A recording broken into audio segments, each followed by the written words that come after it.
Hey, what's up, guys? You might notice that if you're watching video right now that there's no Topaz or anyone else here with me. That is right. Audio listeners, we've got you caught up now. I am alone today, but it's not because Topaz and I had like a crazy fight or anything like that. Nobody's mad. At least I don't think anybody's mad at each other. I might have to call them just to make sure, let that anxiety well up inside of me. No, everything is good. It just so happens that this week, two things happened that made it a lot easier for me to just film this one solo.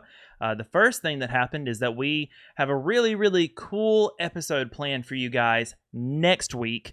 We're going to have some special guests on. We're going to be talking about a pretty intense topic, to be completely honest. Now, I don't want you to think it's going to be like gory or crazy or anything like that, but I don't know what all can come up. It has a lot to do with just the way that the gaming industry perceives men versus women. We've got two incredible guests that are coming on to share their experiences. Topaz will be here for that, and I'm really, really looking forward to that. You guys are not going to want to miss that.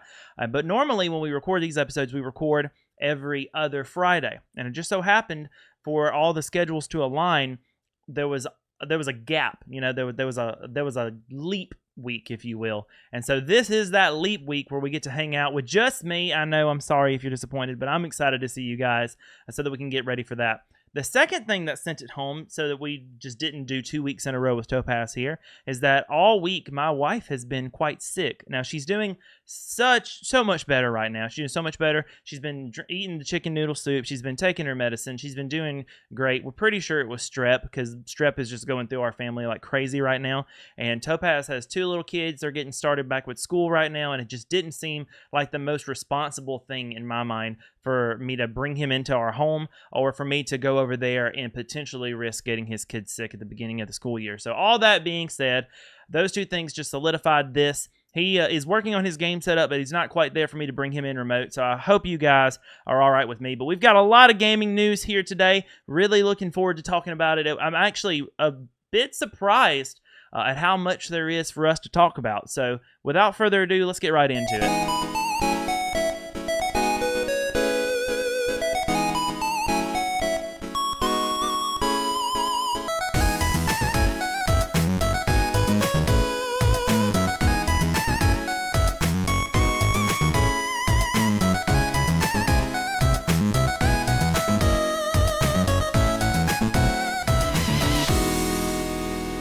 All right, and we are back. Hey guys, like I said in the intro, there was a good bit of stuff that happened this week. Well, not even just this week, like within the last 2 weeks, but even this week alone has been a banger. Or I guess at the time you guys are listening to this, it would have been last week, but this week has been a banger. So some of the things I know we want to talk about, GamesCom just happened in Germany. At the time of recording this, it's actually still happening. I think it's wrapping up. At the time you guys will hear this, it just wrapped up yesterday. Tons of great announcements so far. I actually live streamed day one's events over on the channel twitch.tv/webbypumpkin. Hey, we're over there every Tuesday and Thursday night about 7 Eastern. So if you guys ever want to come out and hang out with us or, give your thoughts on the podcast and be a part of the community, that is the best place to do it. The best and easiest way to reach me. I'm super, super chatty, super lively, full of banter, and I love chatting with you guys. It's actually the reason that I enjoy streaming instead of just, this on-demand video type content. I like talking with you guys. It's a lot of fun for me. I really enjoy it. I've had countless days where my day has just been rough from like working a long work week or things going on with my health or family health or just life, because life be awful sometimes. And getting online and playing a game and hanging out and chilling with you guys and just being real and having a good time has brought me up so much. And I can just, beyond a shadow of a doubt, say that is my most favorite part about content creation and streaming. So I'd love for you guys to be over there. Like I said, twitch.tv/webbypumpkin every Tuesday and Thursday at 7 Eastern. We've also been doing that a little bit on YouTube lately. So if you don't have a Twitch account and you want to catch us, the channel that you're watching the video on right now, or if you are an audio listener, youtube.com/c/webbypumpkin. I think I'm the only person that pops up if you search webbypumpkin. You can hang out with us there as well. Or if you're not really into live video and you just want to give me a little splurge about what you think about something, you can find me on Twitter, or I guess it's X now. Still not used to that. Handle is @webbypumpkin. @webbypumpkin everywhere, actually. It's really easy to find me, hopefully. Hopefully the algorithm doesn't steer you wrong. All right. So we streamed Gamescom, but let's give you guys just a recap of everything that I plan to talk about today. Today might be a bit of a shorter episode since it's just me. There won't be I don't expect there to be any banter unless I just start talking with myself, which is totally within the realm of possibility for me. But Gamescom, lots of games there, a lot of games that we already knew about, which, to be fair, some people are complaining about that with Gamescom, and they're like, oh man, we didn't really see anything new. Gamescom was pretty open at the beginning and in the pre-show that that's not what they were doing today. There would be some new things, but a lot of what Gamescom is for is an update. So let's just go ahead and align our expectations to where they should have been. They're very open with this, that Gamescom is an update on things that we already know about, like where we'll get to see some actual gameplay of the new Call of Duty. We'll get to see some gameplay or an additional trailer to the new Mortal Kombat, things that we already knew about. I was still, however, pretty excited about at least one of the new announcements that we're going to get into. Also, on top of that, Charles Martinet, the voice of Mario and Luigi, Waluigi, Wario, he is actually passing on the mantle. He's stepping down. There's not a whole lot of news to talk about with that, but we'll talk a little bit about this legacy of the Mario-voiced King Hood and what's going to be happening now in the new game that's coming up, Mario Wonder. And PlayStation been out here doing stuff. So episode before last, we actually talked a little bit about some more rumors and our first look at the Project Q, which we now know is going to be called the PlayStation Portal. I'm pretty excited about it, but I'm also still a little on the fence. I'll share some more of my opinions when we get to it. But I think I'm pretty pleased. Just to get the cat out of the bag, the big thing that I'm most pleased with is that we have a price, and that price is $199.99. So this handheld, it's exactly where I thought it should be. If you guys heard the last episode where we talked about it, I thought the thing should be $200. I didn't actually think that that's what Sony would do. I expected it to be, somewhere around $350 is what they do after we saw the price tag on that PlayStation VR being $500.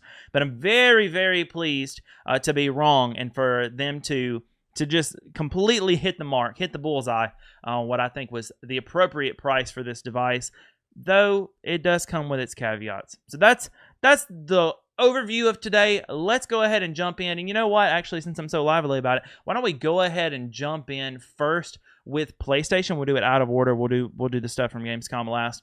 Let's go ahead and jump in to the PlayStation Remote Play device that we now know to be the PlayStation Portal, which I think is actually a really, really great play on the almost on like the old handheld devices, the PlayStation Portable, the PSP. They didn't do anything with the Vita, but that's okay. We got an article here from PlayStation Blog that if you guys are watching video, you can see it, but you're not missing out on anything, audio listeners, by not seeing it. PlayStation's first remote play dedicated device, the PlayStation Portal, set to launch later this year at $199.99, which is pretty incredible. Let's talk a little bit about these features. So something we can expect to see from this device is everything that you expect to see within the DualSense controller that came with your PS5. So if you've got, I think it comes with this white one actually. When you get your DualSense controller, all the haptic feedback, the rumble, the what do they call the triggers? The adaptive triggers, everything that you come to expect out of these stock controllers is supposed to be present within this device, which is kind of a big deal because as it is a remote play only device, remote play is something that we can already do. If you've got a phone in your pocket, whether it's an iPhone, an Android, maybe even a Windows phone for anybody that's still using those, I think you can stream your PlayStation games via PlayStation Remote Play to that device already. You can connect that same DualSense controller to your device via Bluetooth, and bada bing, bada boom, you're rolling. The only downside to that is if you do it that route, currently, even if you're using, to my understanding, even if you're using a DualSense controller, you don't actually get the haptic feedback, the adaptive triggers. You don't get those features through Bluetooth to the controller like you would if you were just connected directly to the PlayStation. So even with the controller, you're missing out. That's kind of a win, I think. That's kind of a win for this device. I was really hoping that they were going to have figured out cloud streaming by the time that this launched. And there's still time. I mean, later this year, there's technically still time. And my understanding is it's going to be running on Android. And Sony is kind of working on trying to get the PlayStation streaming app to work on Android. It already works really well on Windows. Now, if you guys are unfamiliar with PlayStation Plus cloud streaming, it is different than Remote Play. Remote Play connects whatever device you have to your PlayStation 5 or 4 via your Wi-Fi connection. And whatever your home internet speed, whatever your router speed is, that's what you're getting. That's how you're connecting to it. And it is notoriously a bit buggy. The PlayStation Plus cloud streaming that's available on Windows, and a lot of people complain about it not being on anything else. I was actually able to get it to run on my Steam Deck. I haven't had any issues with that. And it plays, I would say, it's got a little bit of jank, but it's because it's not meant for Linux. It plays at 90% of the time perfectly. Like it's not a bad experience.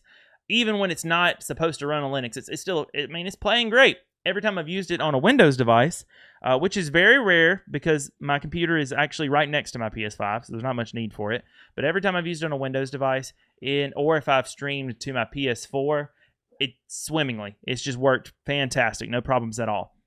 All that to say, that isn't going to be a part of this. There's still time to figure it out. It's not on Android yet, so I'm hoping they can bring that around. But at the time of recording right now, you can't play cloud games on this device. You can't play any games locally on this device. It is only using that less superior cloud streaming version, remote play version of online play. That can be fine, but that means that your mileage is going to vary heavily based on your Wi-Fi connection, your internet speed. You will technically be able, from what I understand, to play this remotely. If you're like over at a buddy's house, you connect to his Wi-Fi, her Wi-Fi, and then connect to your PlayStation at your house via the internet. But like I said, that's going to heavily depend on how good your internet connection is. Also, guys, if you hear something in the background, like that little rumbling there, that would be my dog. He's losing his mind because I'm doing this a little bit earlier in the day than normal. And my wife hasn't gotten back from work today to actually take care of him. So he's losing his mind. He's like, why are you in there and not loving me? And I'll give him all the loves after. Don't you worry. That was him right there. All right. So another issue that I'm taking with this device, though, is the fact that it doesn't have local Bluetooth. So you're not going to be able to connect any headsets that you currently own to it via Bluetooth, which is kind of sucky. Honestly, it's kind of sucky. The only option that you have for earbuds are either going to be via a cable, a 3.5 millimeter headphone jack, or the other option you have is to purchase one of these new devices that they also have announced with it, the Pulse Elite wireless headset or the Pulse Explorer wireless earbuds. Now, for those of you who already have the Pulse headset that launched when the PlayStation 5 launched, it's my understanding, unless it will work through the dongle, I don't know, but it's my understanding currently that device may not work with the PlayStation Portal. These, though, do. The Pulse Elite, the Pulse Explorer will be the first PlayStation audio devices to use custom-designed planar magnetic drivers for an audiophile-level listening experience normally found in premium headphones for professional sound engineers. So they're made with some serious stuff. These earbuds, they look sick. It just bothers me that there's not going to be regular Bluetooth because Sony, I'm already bought in. I actually, in my pocket right now, I carry a pair of Sony LinkBud S's that in a lot of ways are probably, in my mind, superior to these earbuds that PlayStation is selling now, if for no other reason than the active noise canceling. Like they're pretty fine headphones. They've got a 6-hour battery life outside of the case, which is ample. Like that's incredible for earbuds. Now I do like this little charging case that it comes with, which is cool, and it's supposed to have it's a dual link connectivity. I think Sony might be calling it something made up by their own company. I'm perusing this article now to see if I can find it. But basically what that means, both of these sets of headphones will be able to connect via Bluetooth, not to the device, not to the Portal, because the Portal won't have Bluetooth, but instead to whatever other device you have, whether that be your phone, whether that be your computer, whatever it is, and be capable of connecting to that Bluetooth device simultaneously as it's connected to the PlayStation Portal. So if you get a phone call while you're gaming on the go, then you're good. Let me take care of him real quick. Hold on. All right. All I did was open the door and let him in here with me, and he's hunky-dory now. We're all good. He'll probably go sit on that couch in a minute and just enjoy himself. But anyway, From what I understand, though, of how this is going to work, you'll be able to connect to your whatever device, phone, whatever, and the PlayStation Portal at the same time, which does have its perks. Like that's kind of nice. I just don't understand why there wouldn't be Bluetooth already available in the handset. Why can't I speak? In the handheld itself.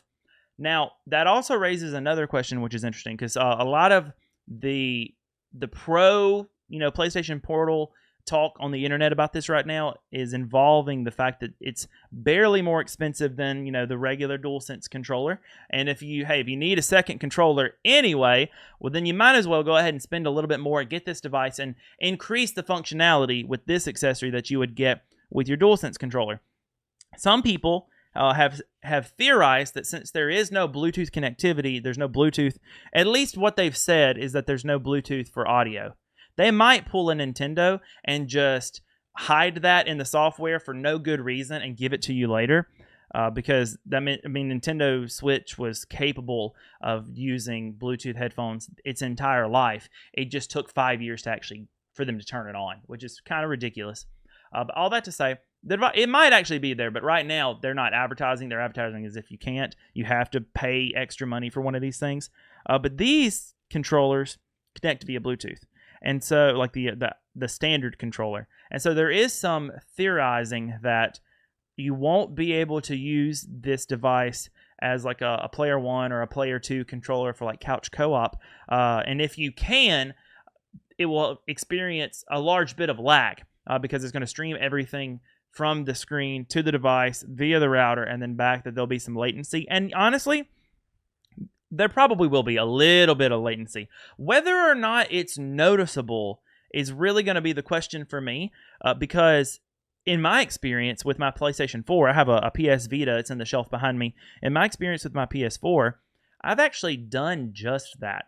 When I've been in a pinch or in a bind, I've connected my PS Vita, logged into the account, and then connected to my PS4 via Remote Play and used it as a separate controller.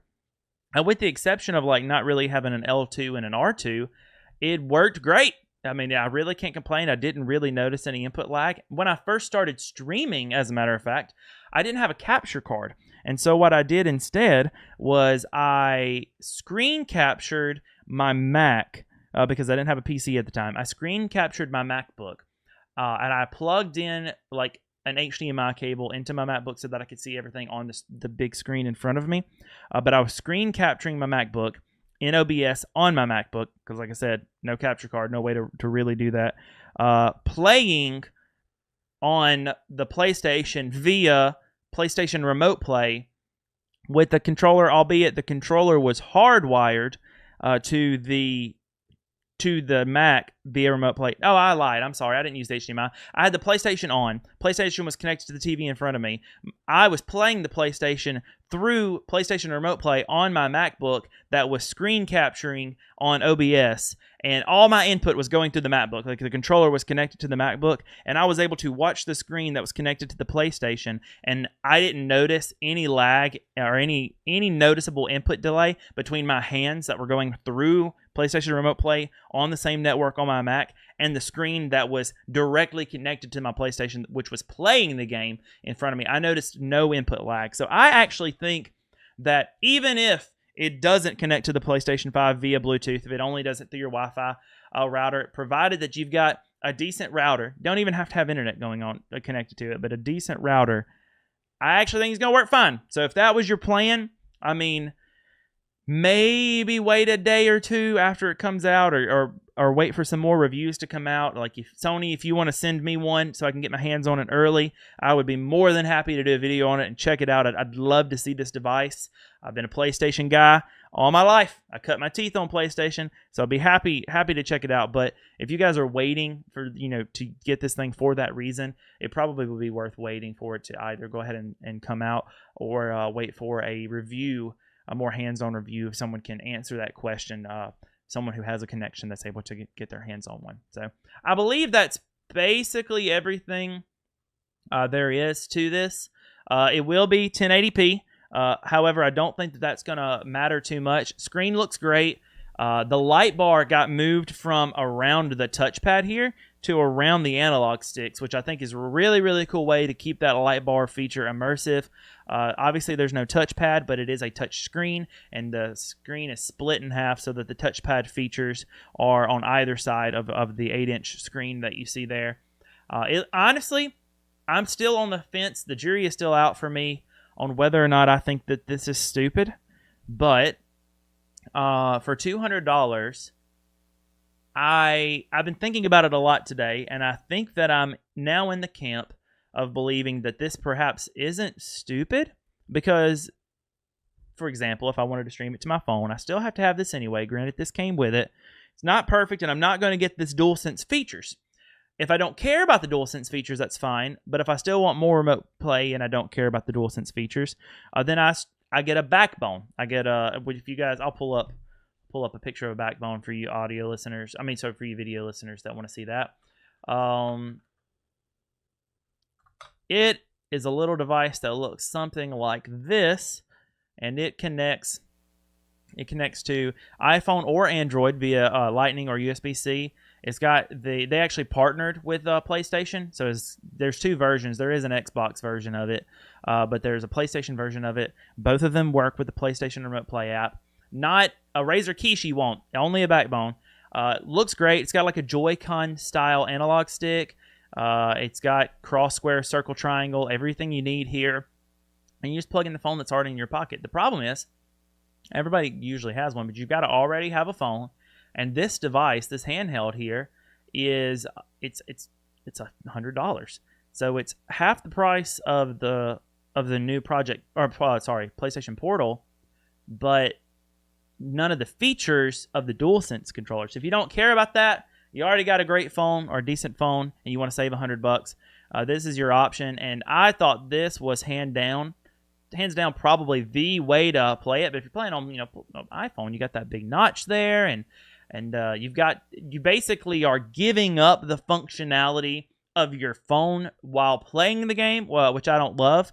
I mean, of course, other things like Discord and everything would probably be connected there, and you'd have some extra functionality, and the backbone will work with other things like Game Pass, and it's going to bring new functionality to you, but you're going to lose your phone for the time that you're playing. And so some people, I know, honestly, it's not that big of a deal. I rocked a Kishi for a little while before I got the Steam Deck, and it's not going to, completely keep me from enjoying myself, but I do like having my phone there to grab and then a device separately. So I'm playing a game here and I get a text and I grab my phone and I respond, or I get a call and I respond, and I keep playing my game, and everything is hunky-dory.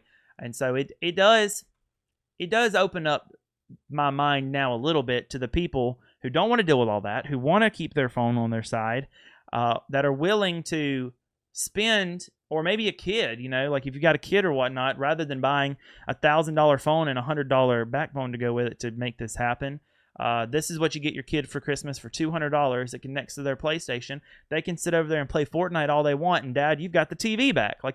There actually is, honestly, maybe a not so stupid market for this device, only because Sony met us at that $200 price point, $1 more than $200. And I don't think I could give it that recommendation, but I mean, it should theoretically be the best way to play remote play. Now, we'll see what happens whenever we actually get our hands on one. I'm actually thinking at $200, I think I'm going to pick this thing up. Hopefully, if finances allow for it, I'm going to pick this up. And if I do, then I'll definitely be making a video on it and talking about it more in length once I get my hands on it. But it looks great. I'm not happy about the Bluetooth thing. I'm not really happy about no cloud gaming, but I'm hoping that's going to come around later once they get the infrastructure taken care of, because it's got Wi-Fi, and so there's not really any reason that couldn't happen. I don't see a good reason. All right, moving on. The voice of Mario is stepping away from the character. Charles Martinet, and this is an article from over on The Verge. Charles Martinet, the voice of Mario for over 25 years, will no longer be voicing the iconic character, according to a tweet from Nintendo. Martinet Martinet. Let me get that T in there and make sure you do this man justice. Martinet has voiced the character since the 90s, appearing in mainline Mario titles like Super Mario 64, Super Mario Odyssey, and Super Mario Galaxy, as well as countless spin-offs. Charles is now moving into a brand new role of Mario Ambassador. With his new transition, he will be stepping back from recording character voices for our games, Nintendo statement reads. It's been an honor working with Charles to help bring Mario to life for so many years, and we want to thank and celebrate him. It's pretty interesting the way that the announcement and the post from Nintendo reads. It's pretty interesting because they say that Mario, specifically say Mario and Luigi, or that Charles Martinet isn't going to voice them, and that Mario and Luigi are going to be voiced by other actors.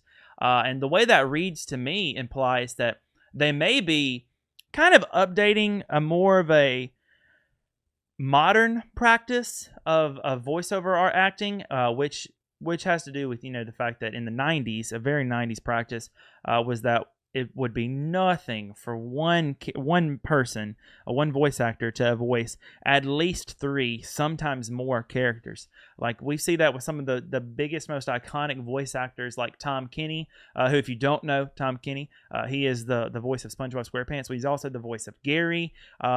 He's the voice of a couple like Towns members and everything, just for light work there. He's also Patchy the Pirate in the live action part there. Tom Kenny is my childhood. Like, I loved that.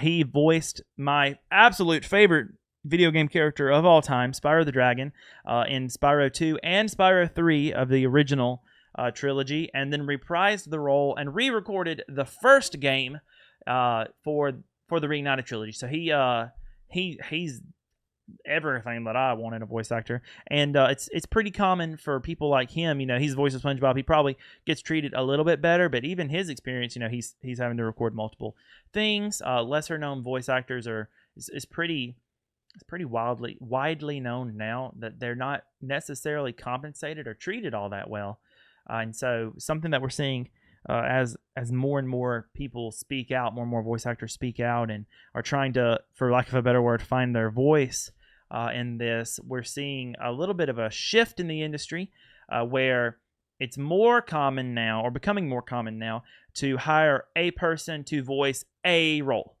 We see that in the Super Mario Brothers movie. I know, movies are a little crazy, but like Seth Rogen voices just Donkey Kong. Chris Pratt is just Mario. Let's see. Charlie Day is just Luigi, and you get the idea. So all that to say, that's kind of a modern thing. I think it's a good move. I think it's a good move to not just overwork or to take advantage of these voice actors. And I don't think that Charles was at a point where he really wanted to step down. I'm not going to accuse Nintendo of forcing it, but because he's always got so much energy and everything. But that could be just acting. It could be the role that he plays whenever he's at conventions and everything, because I do believe he loves the fans and he loves the fan base. He loves the character. There's no doubt in my mind that Charles, he's all in. He's all in on the Mario bandwagon. Not a doubt in my mind for that. However, maybe he's getting a little tired. I think this role of a brand ambassador for Mario, where he can still travel around, do the conventions, promote Mario, have a good time, and then give guidance and leadership for the next generation of Mario voice acting. I actually think that's pretty cool, and as long as Charles is happy with it as well, and if Nintendo is happy with it, I really can't think of a reason why that shouldn't be something that the fans can celebrate, because it could have been a lot worse. It could have been one of those situations where a voice actor, like a Metal Gear situation, where a voice actor's fired and it's like all this stink. This isn't one of those situations. This looks like a very mutual, understood, good agreement between Nintendo and Charles, or the voice of Mario, and he still has a role there, and he's still going to play a part, and it seems like they're taking care of him and that he's set. So really can't complain about that. I think that's a great way for this to go down. All right, now that we got some of the quicker news, even though I talked a whole lot about that PlayStation Portal, but now we've got some of the quicker news out of the way. Let's go ahead and jump into Gamescom. Like I said, I live streamed Gamescom, And so there's no need for me to re-live stream or do anything like that over it. If you want to check that out, you can check out the VOD over on twitch.tv/WebbyPumpkin. So we're actually going to check out this article from Polygon. That's just a recap of all the big game announcements and trailers from Gamescom opening night 2023. Starting with the thing that honestly made me the most excited. I'm going to go play these kind of in the background here, but the thing that made me most excited is that we got an announcement and a trailer for Little Nightmares 3. If you're not familiar with Little Nightmares, I've played a lot of them over on stream. I'm thinking about, with this announcement, thinking about maybe playing at least the second one, but maybe the first and the second one again through on stream and everything for October. 'Tis the season to be Webby. Also, while we're talking about the season of Webby, I've got Webby Pumpkin Spice t-shirts at the link for the merch link in the description below. Whether you're listening on audio or you're watching the video on YouTube or wherever you may be watching it, that link will be present there. It's an iced Webby Pumpkin Spice latte shirt. It's super great. And I'm working on a brand new design for this year. Hopefully going to be unveiling that in September, which is only a week away, of a hot Webby Pumpkin Spice latte hot edition. And I got that idea because it's always hot during the winter whenever here in Mississippi where I hang my hat. And so anyway, this looks like a great game. It is a little spooky. It's really more of a puzzle game with a spooky twist. And I'm really looking forward to it. Indie developed.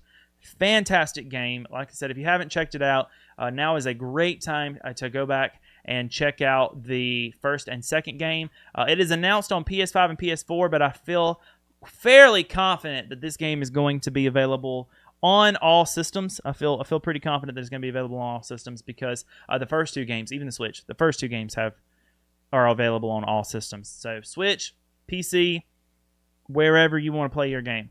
Black Myth Wukong honestly looked really neat. Be honest, I don't know much about the Wukong games.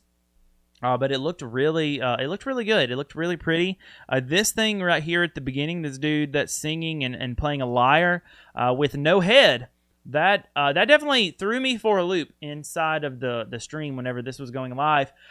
Just because, honestly, I got a little too technical with it because I've got a vocal degree. And this man has no larynx and he has no resonator. He has no sinus. This man can make no words. That's not what he would sound like. You ever take a blade of grass and pull it really taut and blow on it and have just a bzzz, that's all it would sound like at best if his larynx is intact at all. So anyway, I'm obviously getting to in the nitpicky about that. But this game looks really, really good. He's got some like monkey-esque-ish traits. But the combat looks just absolutely incredible. If you like this style of game, you're going to really like Wukong. It's it gives me a Dark Souls meets Sekiro kind of vibe. And so if that's your thing, probably not as difficult as Sekiro, but if that's your thing, I think you'll like this a lot. Killing Floor 3. It's the third one in the installment, obviously.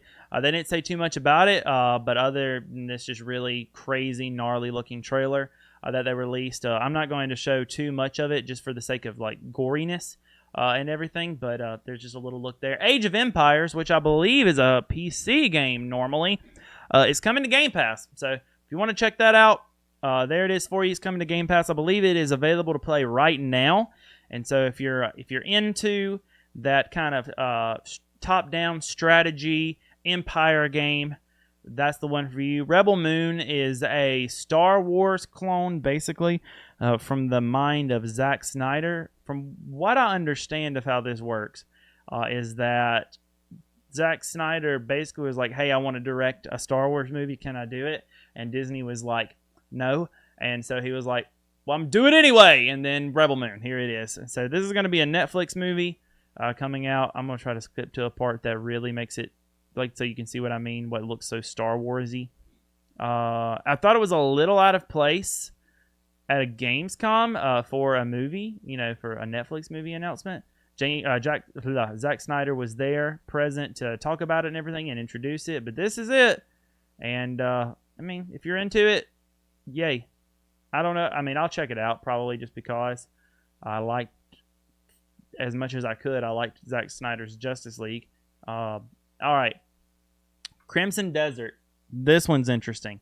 And so Crimson Desert, I actually heard for the first time today it get compared to Breath of the Wild, which I find just really, really interesting. If I'm being completely honest, primarily because when it first starts, when it's rolling right now, I don't think it looks anything like Breath of the Wild.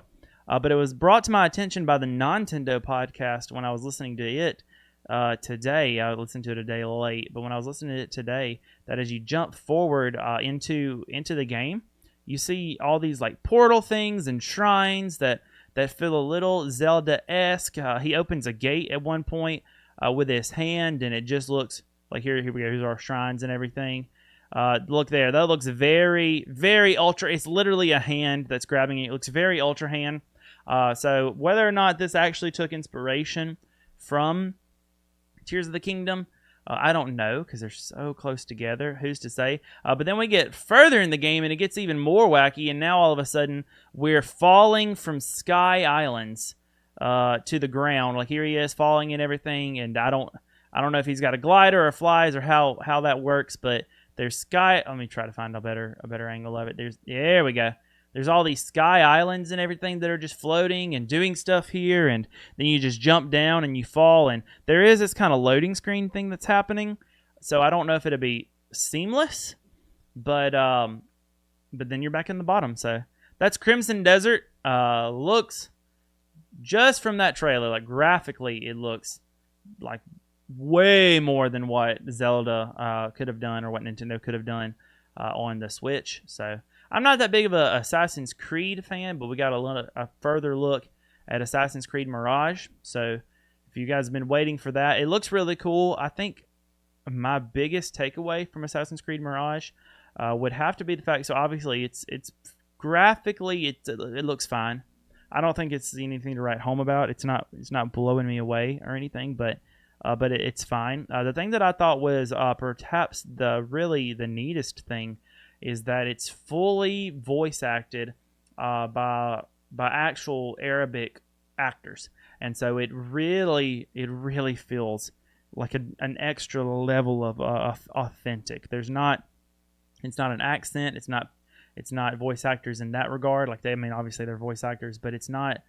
It's actually people who are from or would have grown up or had family or lineage from these areas. So I thought that was really, really cool.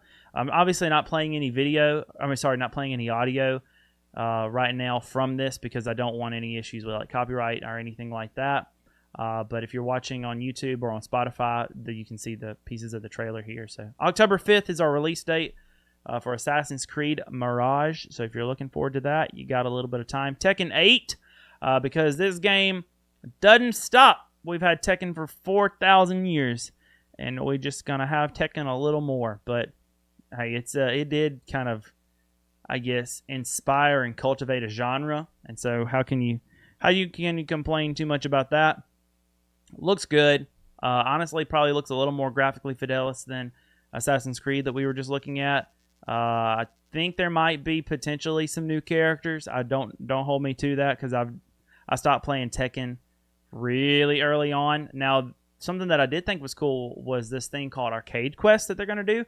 And basically, you have this much more bubbly chibi character that it seems like you can design yourself. And then a hub where you can interact with other people in the world who are also waiting in the hub. Then you sit down at these arcade machines, and that's when Tekken starts. That's when the Street Fighter-esque style of fighting happens, and you get all this new graphically fidelis updates and everything. But then when you back out of that, you're just a VR chat-ish type situation where you're just hanging with the guys and the girls that'd be other gamers online and chilling and having a good time with them. So I think that's a really neat way to handle online and to search for opponents and different people to play with, but also adds this extra level of just, I don't know, community that I think is really cool. Hopefully no one takes advantage of that, but I thought that was a really, really cool take on it. Next up, we saw a little bit more of Call of Duty Modern Warfare 3. It looks exactly like a reskin of some of the maps in the areas in Warzone.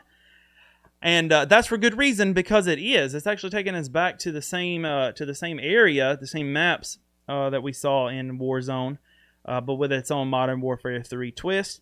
I'm not a huge Call of Duty fan, to be completely honest, so I don't have a whole lot of stuff of note to add to this conversation. What I can say is that it looks decent. I mean, it looks like a Call of Duty game. It looks like it's going to be just as polished as a Call of Duty game, and that's good. The developers are super excited about it. We got some actual gameplay.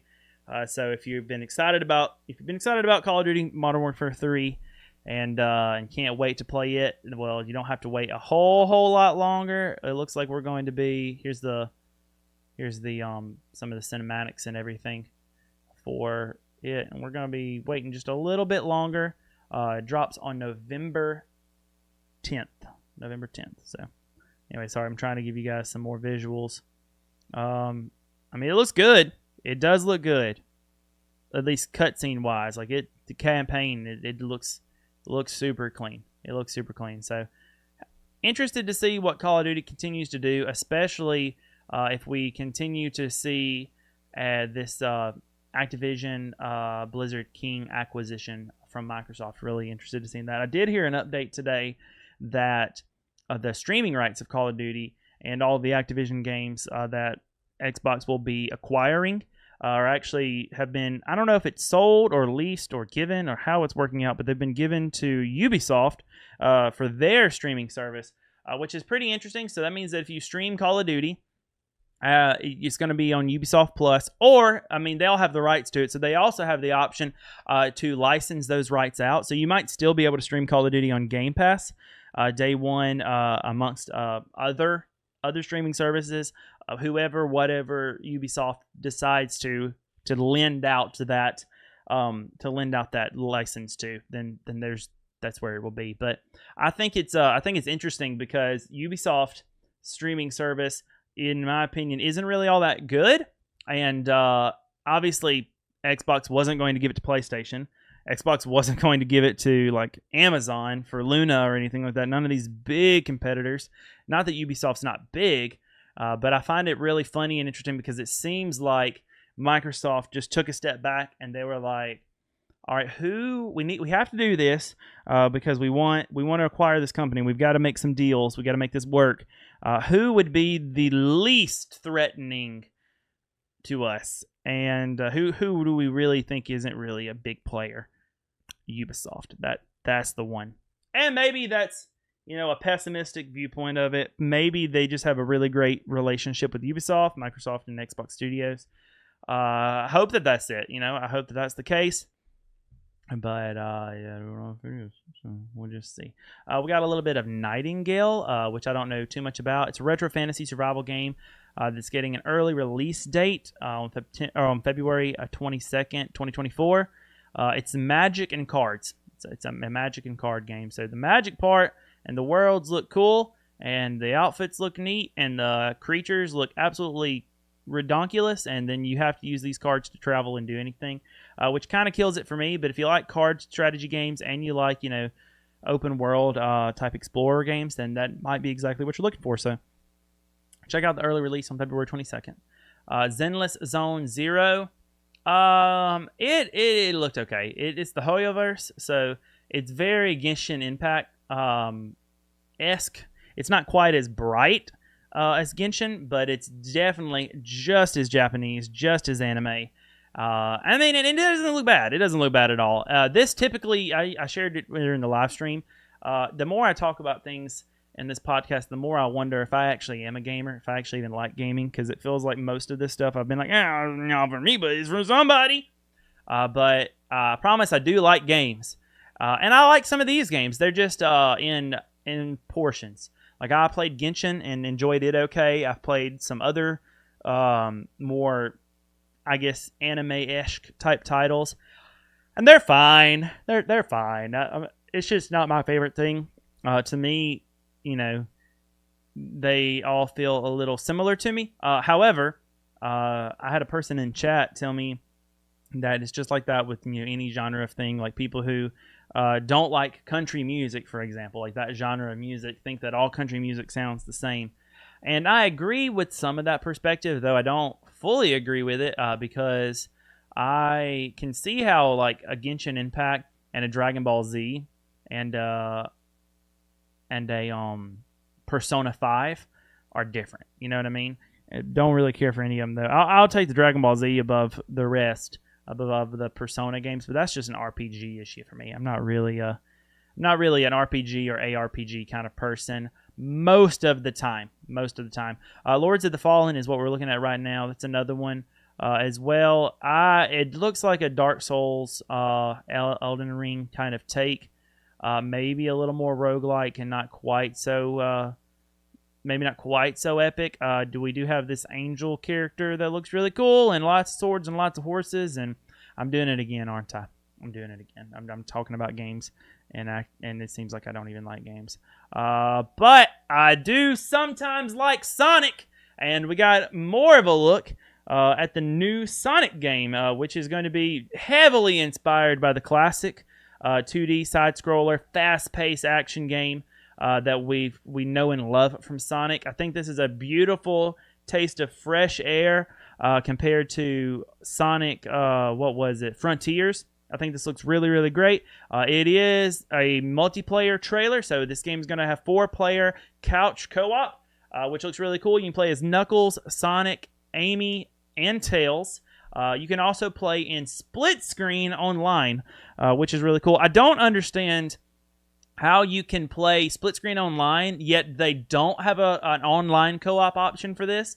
I don't know if that's something that's maybe coming. I hope that it's coming in 2023, going on 2024. I feel like you need online, but kudos to the fact that this is a game that you still can play split screen locally with the family and friends, which is something that we didn't get from Halo Infinite. So even though it was promised, that's something that they were not able to do. Under the Waves, we're going to skip. Expedition Mud Runner. It actually looked kind of neat if you like overlanding, if you like mud riding, if that's your thing, or if you want it to be your thing, but you can't afford all the crazy expensive gear it takes to actually do it, and you don't want to risk wrecking and hurting yourself. This might be a good game for you because it actually looks.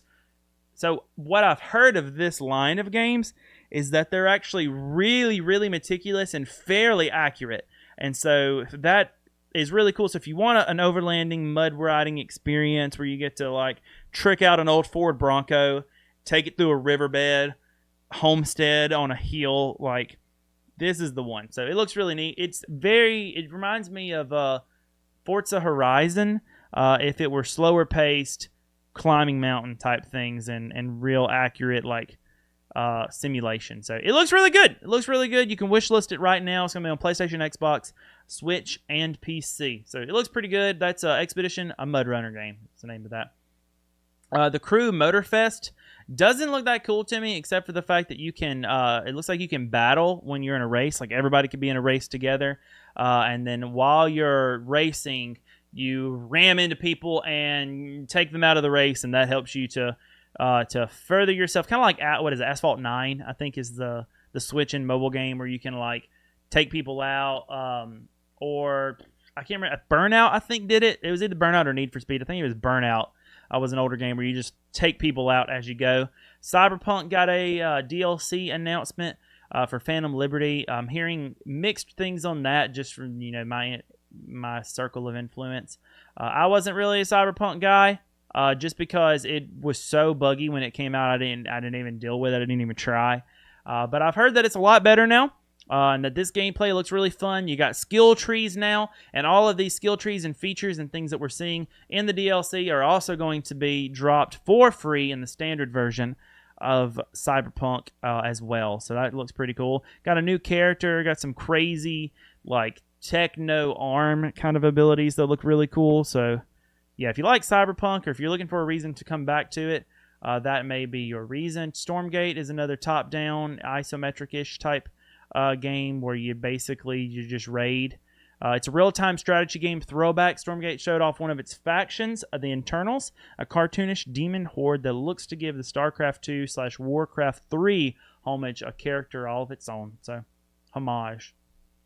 We got Last Epoch. I'm kind of running through these a little bit quick. Last Epoch is a community-built action RPG showing off the class, the Rune Master, the latest in a bit of the developer's effort to build the ultimate action RPG. We'll find out if they pull it off when the game launches on September 7th. It looked neat. It had a lot. It looked like it had a lot to it, like when it came to factions and base classes and skill levels and fighting and mechanics, and it looked like a lot. It looks like the kind of game that you can jump into and live in for days and days and days of real world time, and still always, around every corner find something to do. So if you like that full on type of experience, then that is definitely going to be the game for you. Mortal Kombat 1. We got a bigger look at that game from Warner Brothers. They are starting over. We see Raiden as a human rather than the god of lightning, because now Liu Kang is the god of fire and is the overseer, protector, warden, I forget the terminology, for Earthrealm. We also see some new characters, I believe. I don't know that much about Mortal Kombat. I haven't really played a Mortal Kombat game, to be honest, since Mortal Kombat Armageddon. Used to really, really like them, just to be completely honest with you. I might be an old fogey, but they just started getting kind of a little too gory for me, Like every move started feeling like a fatality, and then the fatalities were just so larger than life, gruesome, awful that I just burned out. I just burned out on that. But if you're looking forward to Mortal Kombat 1, it does look like it's going to be really good, and I love the aesthetic and the look of Liu Kang as the god of fire. I think that's really interesting. There's Raiden, the human. So, I don't know. I think it looks really good. He's been training, and I think basically with this reboot, we might see another reboot in the future where Raiden becomes the god of lightning once more, and we start all over again. Who knows? Aura History Untold is a turn-based grand strategy game in an alternate history. Basically, you can mix and match people. I think in the trailer they showed like all this empty landscape and everything, and then you get to pick here it is. You get to pick different people from different points in time and everything, like from Greece and everything, just to come together, including George freaking Washington is a person that you can add to your empire and just mix and match this, these legendary leaders from Greece, Athens, the Aztec and Incan empires. You got George Washington from the early U.S. It's just seems a little weird, but it's also a neat concept, so I'll give it that. Diablo 4, Season of Blood. So we got an announcement. There's still a lot of Season 3 left in Diablo. I've never played Diablo, but I'll be honest, this kind of got me a little stoked about it because I like vampires. I didn't realize that Diablo was a vampire game. I thought that Diablo was a demons game. I guess you can maybe make the argument kind of both ends, but it looks really good. It looks like, honestly, looks kind of like what I wanted without seeing any actual gameplay, and I guess I need to see real gameplay. But it looks kind of like what I wanted,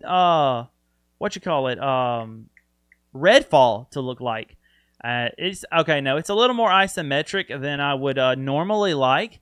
However, to be completely honest, I haven't really given this type of game a fair shake, like a real fair shake for this like MMO kind of style. So it's coming on October 17th, 2023. So it's just around the bend, but you still got plenty of time for Diablo 3. So anyway, would you believe that the land of Sanctuary is still having a bad time? Is what Polygon says about it. Everyone, little kids included, are turning into messed up little monsters, and you got to do something about it with the new vampiric powers.